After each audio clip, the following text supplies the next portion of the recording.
Assalamualaikum warahmatullahi wabarakatuh teman-teman. Kami dari kelompok 15 akan membahas tentang audit budaya perusahaan. Dan sebelumnya dulu saya memperkenalkan anggota kelompok kami, di mana anggota kelompok kami yaitu ada Mega Wardani dan saya sendiri Yakin Iman Ulu.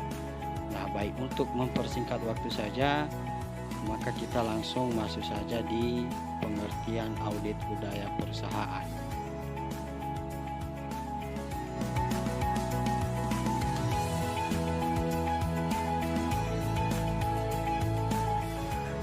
Pengertian audit budaya perusahaan. Audit budaya adalah penilaian terhadap budaya yang sedang berlaku dalam suatu organisasi.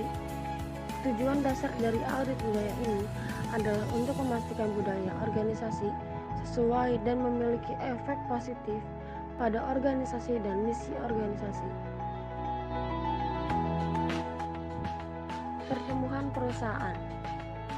Budaya audit adalah proses yang positif, bahkan bisa menyenangkan karena karyawan mungkin merasa senang berbicara tentang bahasa dan gaya komunikasi, dan mungkin merasa senang bisa memberikan pendapat mereka.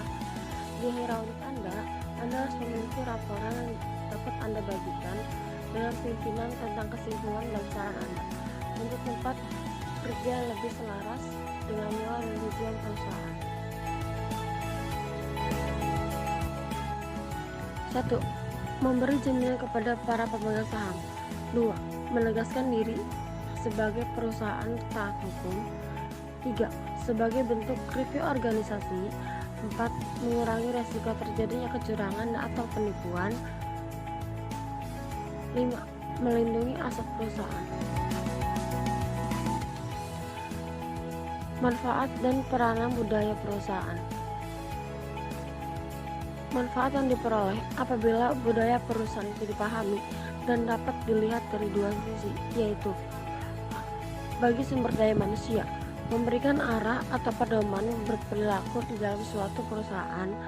Dalam hal ini, sumber daya manusia tidak dapat semena-mena bertindak atau berperilaku sekehendak hati, melainkan harus menyesuaikan diri dengan siapa dan di mana dia berada. Bagi perusahaan, sebagai salah satu unsur yang dapat menekan turnover karyawan, ini dapat dicapai karena budaya perusahaan yang mendorong sumber daya manusia memutuskan untuk berkembang bersama perusahaan. Peranan budaya perusahaan.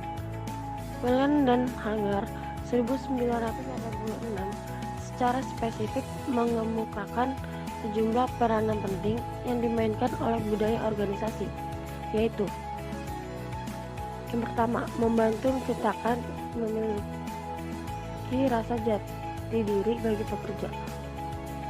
B. Dapat dipakai untuk mengembangkan keikatan pribadi dengan organisasi. C. Membantu stabilisasi organisasi sebagai suatu sistem sosial. D. Menyajikan pedoman perilaku sebagai hasil dari norma-norma perilaku.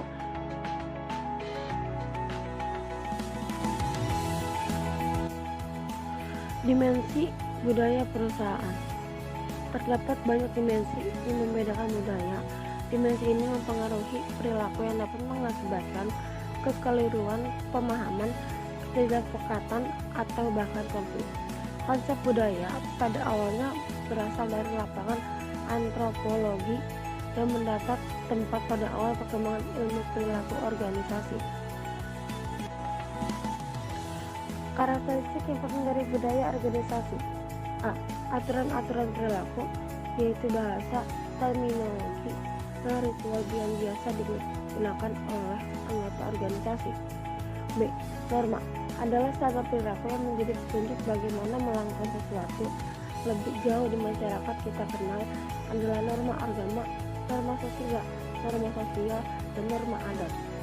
C. Nilai-nilai dan nilai adalah nilai utama yang diharapkan dari organisasi untuk dikerjakan oleh para anggota. Misalnya, tingginya kualitas produk, rendah tingkat absensi, tingginya produktivitas dan efisiensi, serta tingginya disiplin kerja. D. Filosofi adalah kebijakan yang dipercaya organisasi tentang hal-hal yang disukai para karyawan dan pelanggan, seperti kepuasan Anda adalah harapan kami. E. Peraturan-peraturan adalah aturan yang tegas dari organisasi. Pegawai baru harus mempelajari peraturan ini agar keberadaannya dapat diterima dalam organisasi. F. Iklim organisasi adalah keseluruhan perasaan yang meliputi hal-hal fisik, bagaimana para anggota berinteraksi, dan bagaimana para anggota organisasi mengendalikan diri dalam hubungan dengan pelanggan atau pihak luar organisasi. 4 dimensi budaya, yaitu A. Penghindaran atas ketidakpastian adalah tingkat di mana anggota masyarakat merasa tidak nyaman dengan ketidakpastian dan ambiguitas. Perasaan ini mengarahkan mereka untuk mempercayai kepastian yang menjanjikan dan untuk memelihara lembaga-lembaga yang melindungi penyesuaian. B. Maskulin dan feminisme. Maskulin berarti kecenderungan dalam masyarakat akan prestasi, kepahlawanan, ketegasan, dan keberhasilan material. Feminitas berarti kecenderungan akan kesederhanaan, perhatian yang lemah, dan kualitas hidup. C. Jarak kekuasaan adalah ukuran di mana anggota suatu masyarakat menerima bahwa kekuasaan dalam lembaga atau organisasi tidak didistribusikan secara merata. D. Individualisme atau kolektivitasme. Individualisme merupakan sifat kultur nasional yang mendeskripsikan tingkat di mana orang lebih suka bertindak sebagai individu daripada sebagai kelompok. Kolektivitasme menunjukkan kerangka sosial yang kuat di mana individu mengharapkan orang lain dalam kelompok mereka untuk menjaga dan melindungi mereka. Pengertian auditing, suatu proses yang sistematis untuk memperoleh dan mengevaluasi data maupun bukti yang dikumpulkan atas suatu pernyataan tentang aktivitas di dalam perusahaan. Auditing merupakan untuk tujuan melihat sejauh mana tingkat korelasi antara data yang dibuat dengan kenyataan yang ada di lapangan.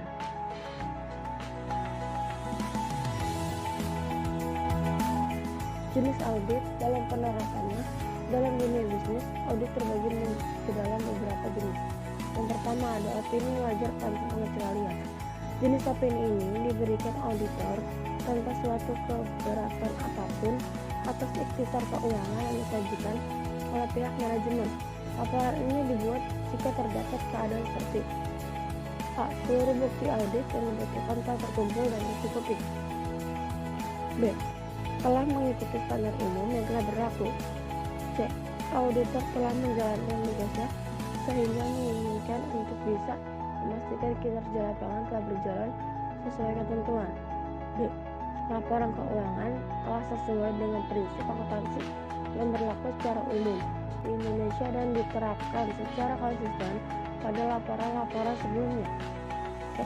Tidak adanya ketidakpastian yang cukup berarti atau non-material uncertainty tentang perkembangan ke depan yang belum bisa diprediksi sebelumnya atau dipecahkan secara universal.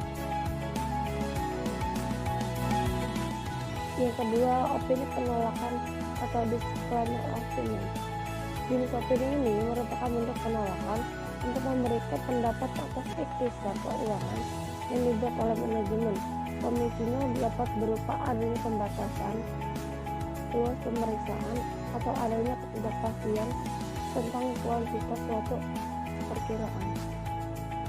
Yang ketiga ada opini tidak wajar atau adverse opinion. Pendapat yang diberikan auditor dalam menyatakan ketidaksetujuannya atas ikhtisar keuangan oleh pihak manajemen dapat diklasifikasikan ke dalam opini tidak wajar. Hal ini dapat disebabkan oleh keyakinan auditor bahwa ikhtisar keuangan yang sebenar-benarnya tidak layak. 3. Pentingnya peranan audit dalam sebuah perusahaan. 1. Bagi pihak yang diaudit. Salah satu peran audit yakni untuk membantu perusahaan sebagai pihak yang diaudit dalam meningkatkan kredibilitas pelaporan keuangannya agar laporan tersebut dapat dipercaya oleh kepentingan pihak luar entitas seperti pemegang saham, kreditor, pemerintah, dan lain sebagainya. 2. Bagian anggota lain. Dalam dunia usaha, anggota lain yang dimaksud dalam hal yakni seperti kreditur atau karyawan pada perusahaan itu sendiri. Peranan audit bagi mereka yakni untuk memberikan dasar yang lebih meyakinkan dalam mengambil keputusan pemberian kredit. 3. Bagi badan pemerintah atau pihak lain yang bergerak di bidang hukum. Peranan audit bagi pemerintah yakni untuk memberikan tambahan kepastian yang independen mengenai kecermatan pelaporan keuangan sebagai dasar pengenaan pajak.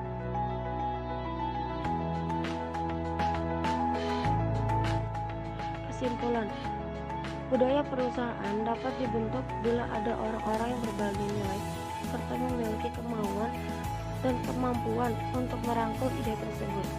Itu sebabnya budaya perusahaan yang baik membutuhkan strategi perekrutan yang tepat untuk mengisi sumber daya manusianya secara koheren dengan budaya perusahaan itu sendiri. Seperti yang diungkapkan sebelumnya, budaya kinerja yang buruk berdampak pada kurangnya diskusi antara karyawan. Hal ini dikarenakan karyawan tidak mampu berkomunikasi satu sama lain dengan mudah, seakan ada sekat-sekat dan persaingan di antara karyawan. Akibatnya, kerja tim tidak mampu diciptakan dengan